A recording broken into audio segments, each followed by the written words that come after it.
Halo Mas Indra. Halo Mas, selamat. Gimana nih kabarnya? Alhamdulillah baik. Oke, berarti ada Mas Indra di sini. Berarti kita udah tahu nih, Kulik UKM pada kesempatan kali ini akan membahas Jamaah Salahuddin. Oke Mas Indra, kita langsung aja nih terkait dengan Jamaah Salahuddin. Bisa dikasih gambaran umum nggak sih terkait dengan Jamaah Salahuddin itu? Oke baik, JS ini kita nyebutnya biasanya JS ya, Jamaah Salahuddin. Itu merupakan unit kegiatan mahasiswa sekaligus lembaga dakwah kampus yang sudah berdiri sejak tahun 1976 gitu. Jadi awal berdirinya JS itu dimulai dari kegiatan yang namanya Maulid Pop. Maulid Pop. Jadi biasanya kan kegiatan maulid itu sifatnya majelis, kemudian sholawatan dan lain sebagainya. Tapi para founding fathernya JS ini memilih untuk mengadakan maulid yang sifatnya populer, di mana kita waktu itu JS mengundang berbagai tokoh, kemudian ada pagelaran budaya juga, pameran seninya, pameran lukisan itu ya. Yang sifatnya populer gitu. Jadi dulu itu JS berdiri ketika kalau boleh saya bilang ada golongan yang sifatnya kanan, ada golongan yang sifatnya kiri. Jadi JS itu sifatnya tengah, umatan wasaton gitu. Kemudian setelah Maulid Pop itu berlanjutlah ke kegiatan kepanitiaan yang dulu namanya masih Ramadan in Campus. Oke, gitu. Ramadan in Campus. Berarti sekarang namanya Ramadan di kampus. Ya, benar banget. RDK. Yang kita kenal sebagai RDK. Oke, terus gimana tuh? Oke. Jadi di Ramadan in Campus inilah mulai para founding fathernya JS itu memikirkan apa sih keberlanjutan dari kepanitiaan yang ada ini. Kemudian setelah itu dipikirkanlah sebuah organisasi yang bernama Jamaah Salahuddin gitu. Jamaah Salahuddin. Kurang lebihnya seperti itu. Kurang lebihnya seperti itu. Itu berarti cukup unik nih teman-teman. Justru ternyata RDK itu lebih dulu ada daripada Jamaah Salahuddin ya? Iya, benar banget. Padahal saya kira dulu awalnya JS dulu baru RDK-nya gitu. Yeah. Oke. Menarik. Berarti itulah mengapa RDK tuh kesannya sangat-sangat bersejarah ya bagi JS banget. Dan selalu ada, tiap tahun tuh selalu ada dan selalu ramai gitu. Keren-keren. Itu baru sih, aku baru tahu hal itu. Tapi selain itu apa sih yang biasanya kalau misalnya kita sekarang nanya-nanya Jamaah Salahuddin, kenapa dinamain Jamaah Salahuddin gitu? Oke, jadi Jamaah Salahuddin itu berasal dari nama tokoh dalam Islam namanya Salahuddin Al-Ayyubi, penakluk Palestina waktu itu gitu. Jadi spirit yang dibawa oleh founding fathernya JS itu dari situ. Dari nama pahlawan lah bisa disebut Salahuddin Al-Ayyubi. Oke, karena awalnya aku ngira Jamaah Salahuddinnya diambil dari nama Maskam. Oh bukan, Maskam malah nggak punya nama sebenarnya. Oh iya. Maskam masjid kampus UGM gitu. Bukan Masjid Salahuddin bukan? Bukan. Oh oke. Ini baru ya berarti teman-teman. Saya kira awalnya Jamaah Salahuddin dari nama Maskam, tapi bukan. Oke. Terus lanjut ke pertanyaan selanjutnya nih, Mas Indra. Terkait dengan perbedaan antara JS atau Jamaah Salahuddin dengan mungkin kegiatan-kegiatan kerohanian lain yang ada di fakultas atau mungkin di luar universitas lain gitu. Gimana menurut Mas Indra? Oke, siap. Jadi mungkin perbedaannya itu bisa dilihat dari lingkupnya terlebih dahulu ya. Jadi kalau mungkin LDF lembaga dakwah fakultas, lingkupnya di fakultasnya aja. Misalnya ada KMMP di pertanian gitu ya. Di KMMP kemudian ada di hukum, ada LDF-nya sendiri dan lain sebagainya. Nah, JS ini sifatnya lebih luas. Jadi kita mencakup seluruh UGM. Anggota kami dari seluruh fakultas yang ada di UGM. Itu bahkan JS itu menerima yang di luar UGM. Itu fakta menarik juga. Fakta menarik, luar UGM juga diterima. Ya, jadi ada teman-teman yang dari UAD, UIN gitu. Oke, ini baru nih. Itu kemudian yang kedua bisa dibilang ini prinsip yang dipegang oleh teman-teman JS gitu. Jadi JS itu tidak berafiliasi dengan organisasi Islam manapun gitu. Bisa dibilang ya mungkin teman-teman ada yang dari latar belakang yang berbeda-beda, ada yang dari Nahdlatul Ulama, Muhammadiyah dan lain sebagainya. Semuanya berkumpul jadi satu di Jamaah Salahuddin gitu. Berarti menerima terbuka banget ya, dengan tangan terbuka, bisa dari UAD bisa masuk, UII. Tapi yang sekarang anggotanya ada yang dari UAD juga ada dari univ lain ada apa aja? Waduh, UAD. Kalau nggak salah ada UAD, kemudian setahu saya sempat ada dari UII. UII juga ada. Iya. Oke. Keren ya, berarti bisa nambah relasi bukan cuma antar fakultas tapi juga antar kampus dari JS ini. Oke, tadi kita juga sudah bahas terkait dengan kegiatan-kegiatan di JS. Salah satunya tadi kan kegiatan yang paling bersejarah yaitu RDK gitu. Tapi selain RDK nih Mas Indra, penasaran nih aku terkait dengan kegiatan-kegiatan di JS tuh yang entah itu kegiatan rutin, entah itu kegiatan tahunan atau biasa di periode-periode tertentu tuh apa aja nih? Oke, mungkin mulai dari kegiatan rutin dulu yang sifatnya mingguan. Ya, jadi JS itu ada yang kajian Ahad pagi. Itu tiap hari Ahad mulai dari pukul 6 sampai 8 kurang lebih. Itu membahas tafsir Al-Qur'an. Jadi kita runtut itu mulai dari Al-Baqarah dan lain sebagainya. Gitu. Kemudian ada juga yang namanya Forum Menghijau Hujan. Itu untuk membuka pandangan orang-orang mengenai Islamic worldview. Jadi gampangnya gini, JS itu sempat didominasi oleh salah satu golongan gitu. Lahirlah namanya Forum Menghijau Hujan yang supaya untuk membuka wawasan teman-teman JS supaya Islam ini luas gitu, nggak melulu soal itu aja gitu. Kemudian kita juga ada BSO Sosial Kemasyarakatan yang tiap hari Sabtu itu mengadakan kegiatan TPA di dusun binaan. Kami punya dusun binaan di Dusun Duet di Kulon Progo ya, Kecamatan Samigaluh seperti itu. Itu untuk kegiatan yang sifatnya rutin lah, mingguan itu. Sementara ini ada kajian Ahad pagi, Forum Menghijau Hujan, dan juga mengajar di Dusun Duet itu. Kemudian sifatnya tahunan, seperti yang Mas Opu bilang tadi, ada yang terbesar dari JS itu Ramadan di Kampus. Itu alhamdulillah dari tahun ke tahun kita selalu mengundang banyak pembicara nasional, kemudian dengan tema-tema yang sifatnya intelektual gitu. Sejalan dengan visi Jamaah Salahuddin. Jadi visi Jamaah Salahuddin itu Jamaah Salahuddin sebagai kontributor terwujudnya intelektual muslim yang turut andil dalam menjawab permasalahan umat manusia dan menjadi lembaga kemahasiswaan terbaik seperti itu. Keren banget. Itu. Jadi mungkin kalau dilihat tema-tema dari RDK itu kita susah menemukan yang sifatnya membahas fikih sholat, fikih puasa, itu malah nggak ada gitu di RDK. Kebanyakan malah yang sifatnya intelektual, karena kita lingkupnya itu kan di kampus ya, jadi teman-teman punya bidang keilmuannya sendiri. Dan alhamdulillah untuk saat ini kan RDK mengangkat tema lingkungan ya, mungkin kemarin juga sempat dibahas gitu, juga ya. Tuh, tahun-tahun sebelumnya itu juga mengangkat tema-tema yang sifatnya substansial gitu ya. Itu mengenai RDK gitu. Kemudian ada yang namanya Sajadah Safari Jamaah Salahuddin dalam Idul Adha gitu. Ya biasa, jadi kita mengadakan kurban. Biasanya sih kalau jelas menyalurkannya di dusun-dusun yang sifatnya masih membutuhkan gitu. Sebelumnya kita melakukan riset terlebih dahulu, kira-kira mana nih dusun-dusun yang belum ada kurbannya gitu. Itu akhirnya kita himpun.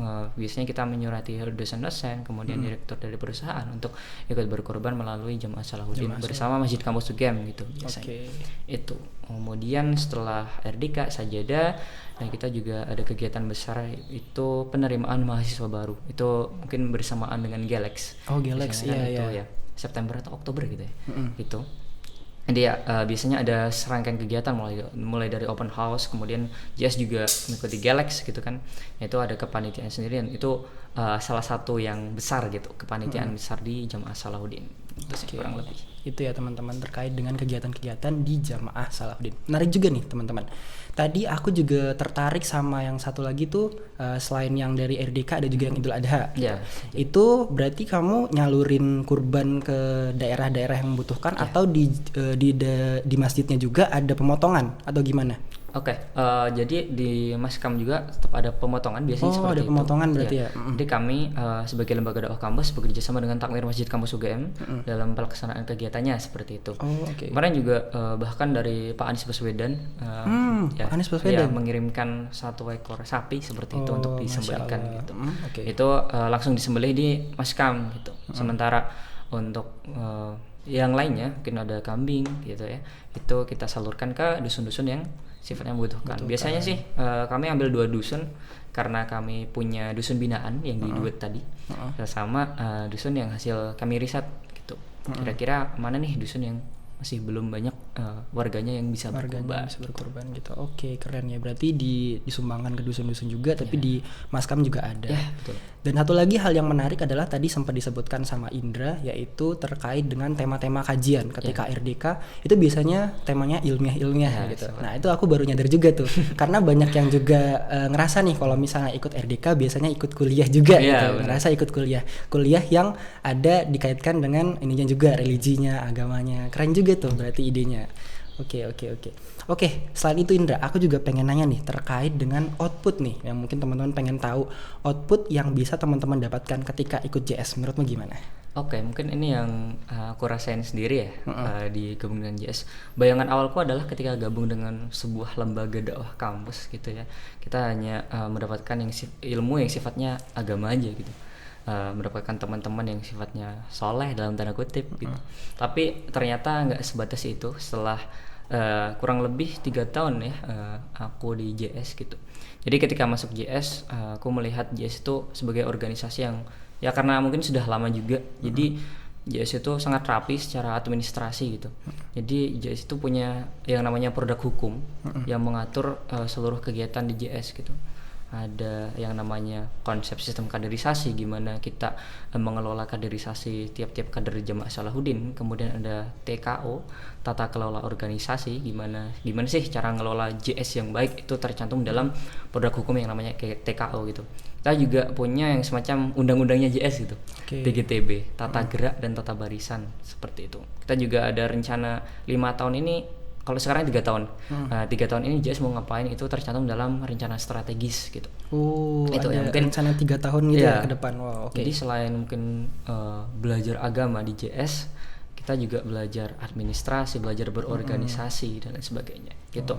Dan tambahan lagi di JS itu tadi disebutkan bahwa JS tidak berafiliasi ke ormas manapun. Kita di situ berkumpul heterogen dan di situ bakal banyak diskusi gitu. Diskusi yang sifatnya produktif, bukan diskusi yang debat kusir dan lain sebagainya gitu. Jadi tiap bahkan ketika misal kalau sekarang Ramadan ya, atau tiap berbuka kita ada aja yang didiskusikan ya, mulai dari kegiatan di JS nih kurangnya apa, kemudian permasalahan mahasiswa UGM sekarang apa sih yang dibutuhkan oleh mahasiswa UGM itu seperti apa gitu. Diskusi itu selalu berjalan di JS gitu. Kita ada yang namanya Departemen Kajian Strategis, itu sifatnya membudayakan ilmu gitu. Jadi apapun yang didiskusikan oleh teman-teman Jamaah Salahuddin ya based on ilmu gitu, nggak dari pandangan subjektif belaka gitu sih. Keren. Tuh. Kemudian di JS itu ini ya, mungkin pandangan orang luar kebanyakan, wah ini kalau masuk JS itu harus soleh seperti itu.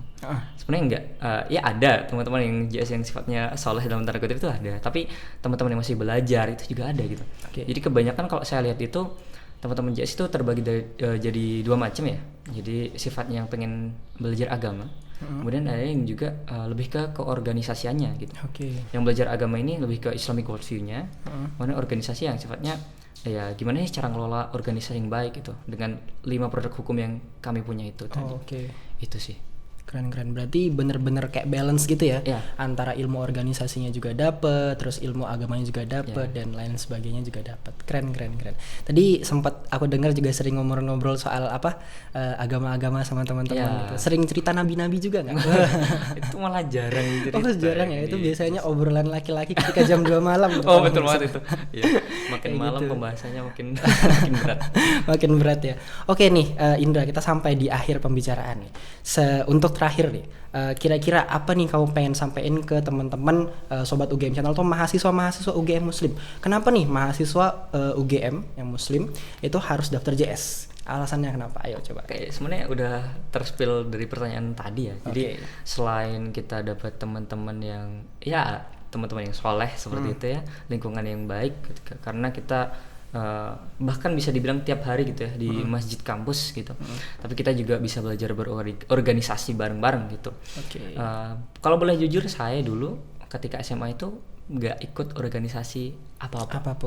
Tapi ketika gabung JS kita dilatih di situ public speaking, kemudian gimana cara manajemen organisasi dan lain sebagainya. Karena kami punya sistem kaderisasi yang dimana di dalamnya itu ada yang namanya training kepemimpinan gitu. Gimana kader-kader JS itu terbentuk untuk menjadi pemimpin gitu. Itu karena sesuai visi tadi ya. Jadi intelektual muslim gitu. Untuk menjadi intelektual muslim untuk otomatis harus mempunyai jiwa kepemimpinan yang bagus juga gitu. Teman-teman kalau mau gabung JS jangan ragu gitu ya, jangan takut saya kurang ilmu, kemudian jangan takut ini teman-teman harus soleh segala macam, jangan takut gitu. Kita di sini sama-sama belajar gitu ya. Banyak juga kok teman-teman yang baru dari nol, mungkin baru kenal Islam, itu ada yang dari pondok juga gitu. Jadi semuanya berkumpul dari satu gitu. Jadi kita malah bisa saling belajar di situ. yang mungkin dari pondok itu bisa ngajari yang nggak mondok juga, dan mungkin yang sifatnya udah berpengalaman di organisasi bisa ngajarin teman-teman yang lain juga seperti itu. Oke. Gitu sih. Indra dari pondok? Bukan. Oh, bukan. Berarti sebelumnya SMA negeri? Ya, negeri. Saya gitu. SD, SMP, SMA itu negeri. Gitu. Oke. Jadi nggak perlu latar belakang pondok untuk masuk JS, semuanya bisa masuk. Keren-keren. Ini buat teman-teman kira-kira kalau misalnya mau mengetahui terkait JS, mungkin sosial medianya di mana aja, Indra? Oke. JS lebih sering di Instagram ya. Namanya LDKJS UGM @LDKJS UGM. Kemudian kita juga ada beberapa channel tambahan seperti RDK UGM. Kemudian ada yang namanya GMMQ. Jadi teman-teman yang penghafal Quran itu biasanya bergabung dengan GMMQ, Gajah Mada Menghafal Quran gitu. Itu salah satu BSO, Badan Semi Otonom yang dipunyai JS gitu. Kita juga ada IG juga, Syariah Entrepreneurship, itu sebagai pengembangan usaha dari teman-teman JS gitu, sebagai penambah penghasilan juga gitu. Oke, keren banget nih Indra dari Jamaah Salahuddin. Oke teman-teman, mungkin segitu aja terkait dengan kulik UKM Jamaah Salahuddin pada kesempatan kali ini. Nanti kalau misalnya teman-teman tertarik untuk masuk JS nih, teman-teman bisa langsung kepoin aja tuh tadi sosial media yang sudah disebutkan oleh Indra tadi. Oke teman-teman, sekian dari aku Opu dan Indra, sampai jumpa.